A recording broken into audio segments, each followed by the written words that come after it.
There is a kind of a conventional wisdom, which often is not conventional, or it is certainly not wisdom, with regard to the anti-vaccine movement, that it is just kind of hippie liberals that are against vaccination. And it turns out that that is not at all the case.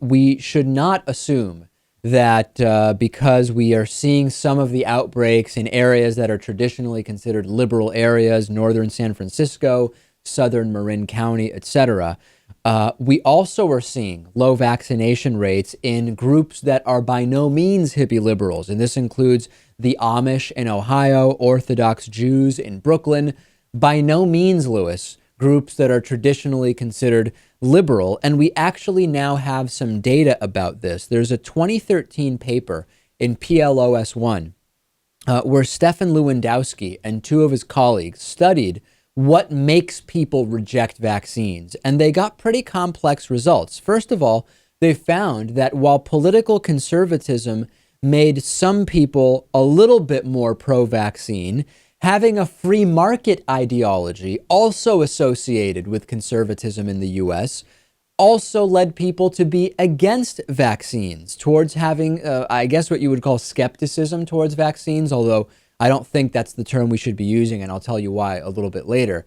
In 2014, Yale's Dan Kahan published results from a nationally representative survey, which led him to conclude that the ideology of vaccine fears is not driven by left-wing ideology. In fact, he found that respondents formed more negative assessments of the risk and benefits of childhood vaccines as they became more conservative and identified more strongly with the Republican Party, however, to a slight degree.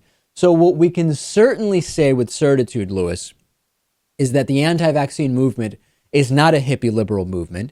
And what we can say with some degree of certitude is that there may be a slight correlation between conservative ideology and being against vaccination.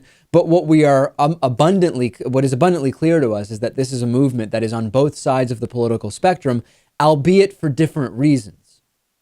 I think there's a reaction for most people when they hear anti-vaccine.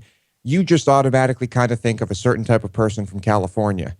And that's just, when this whole thing started, that just happened to be a hot spot for a lot of the anti-vaccine activity. It did. And, if we explore the kind of more left-wing ideologies that might make someone anti-vaccine, part of it is certainly distrust of corporations.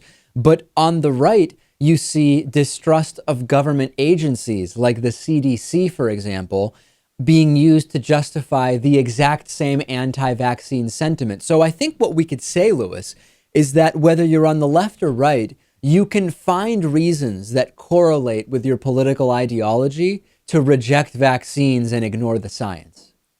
And we have discussed studies that point out that Republicans, the Republican mind, tends to be governed more by fear.